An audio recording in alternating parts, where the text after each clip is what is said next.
انا شفت مناقشات جيده جدا من الاعضاء، وناس اتكلموا على نقط مهمه جدا. بعضها يمكن ما اتيحش المجلس انه يتكلم فيها، انها من فترات سابقه، يعني في اسمها عجز في الميزانيه من فترات سابقه ومتراكم وبيتكرر من وراه، وفي عجز بسبب اداء المجلس. ما بنقولش انه اداؤه عظيم، احنا عندنا اخطاء كتيره وانا قلت كده كتير، واخد بالك؟ لكن الكلام كان كلام كويس وفي كلام محترم. الناس بتبقى عصبيه، ما اعرفش ليه، البعض مش الكل، يعني حتى اللي طلعوا من المعارضه اتكلموا بشكل كويس، اللي مسك الميكروفون اتكلم انما انا ضد ابدا ان البعض القليلين جدا اللي عاملين عصبيات من غير وعارفينهم بالاسم، يعني مش بنجرب اللي عملوه، بس عيب يعني. احنا عندنا مشاكل ماديه في العالم، يعني مصر كلها مش بس نادي الزمالك.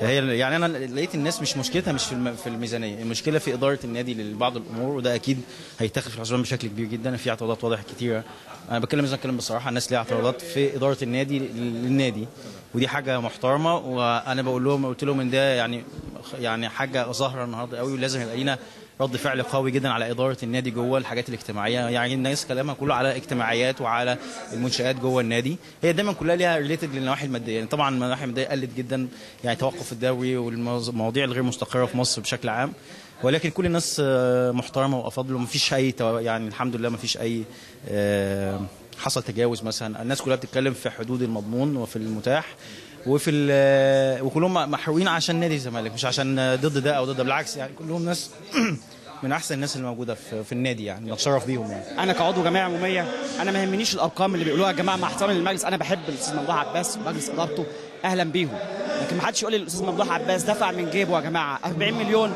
وانا مش لاقي كرسي نضيف اقعد عليه، الكرسي اللي انا قاعد عليه حضرتك مكسر. نادي من 92 لغايه النهارده مش عايز يقف على رجليه. شوف النهارده الوضع ده معناه تهريج.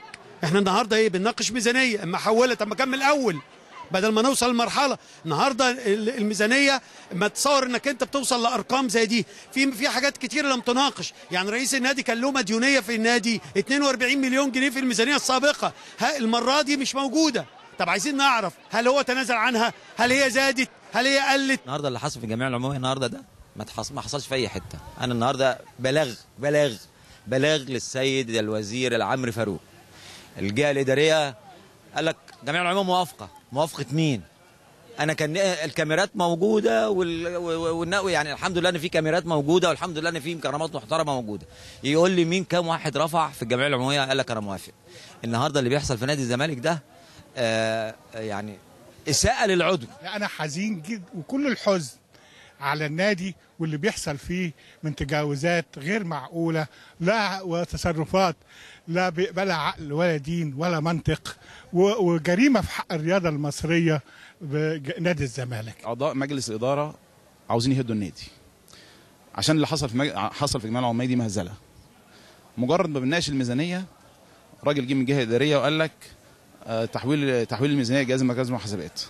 طب ما سواء وافقنا او رفضنا ما تتحول جهاز مركز المحاسبات، لازم يشوفها. هم صحونا من بدري جدا وجابونا وقعدونا، والدنيا مش متنظمه، الدنيا فوضى، اخدنا على قفانا، قلنا مش عايزين، الدنيا غلط، مش موافقين على الميزانيه.